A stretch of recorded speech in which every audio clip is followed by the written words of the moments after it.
সকলোৱে 15 তাৰিখৰ পৰা 28 তাৰিখলৈকে হ'বলগীয়া এই অৰুণোদয় হিতাধিকাৰী বাছনিৰ সভাত নিজৰ নাম আৰু উপস্থিত থাকে। কাৰণ এইবাৰ যদি নাম বাদ পৰি যায় বিধানসভা নিৰ্বাচনলৈকে দ্বিতীয়বাৰ নাম সোমাবৰ কাৰণে মোৰো দিগদাৰি হ'ব। যিহেতু আজি মই সৰুপথাৰত আহিছো, 15 তাৰিখটো নিচেই ওচৰত, সেইকাৰণে এই বিষয়টো মই উল্লেখ কৰিলো।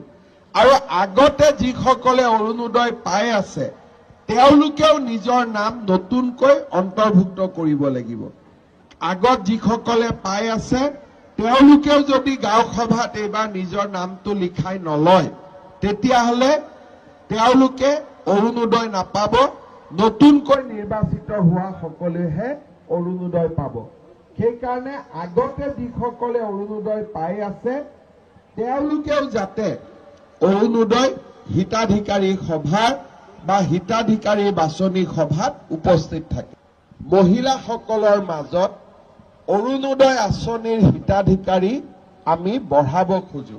অৰ্থাৎ আজি যদি আমাৰ সৰুপথাৰত 20,000 মহিলাই অৰুণোদয় পায়, এইবাৰ আমি তাক 30,000লৈকে লৈ যাব খোজো, যাতে বেছিতকৈ বেছি মহিলাক আমি অৰুণোদয় আঁচনিৰ সুবিধা দিব পাৰো।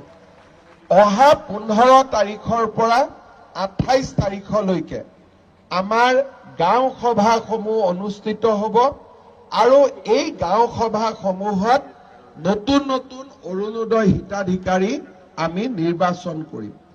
এইবাৰ আমি হিতাধিকাৰী নিৰ্বাচন কৰোঁতে সমষ্টিটোত যিমানটা পুলিং বুথ আছে সেই পুলিং বুথ অনুসৰি হিতাধিকাৰীসমূহ আমি বিতৰণ কৰি দিছো। মই আই মাতৃসকলক অনুৰোধ কৰিম যে আপোনালোকে যাতে সকলোৱে 15 তাৰিখৰ পৰা 28 তাৰিখলৈকে হ'বলগীয়া এই অৰুণোদয় হিতাধিকাৰী বাছনিৰ সভাত নিজৰ নাম আৰু উপস্থিত থাকে। কাৰণ এইবাৰ যদি নাম বাদ পৰি যায় বিধানসভা নিৰ্বাচনলৈকে দ্বিতীয়বাৰ নাম সোমাবৰ কাৰণে মোৰো দিগদাৰি হ'ব। যিহেতু আজি মই সৰুপথাৰ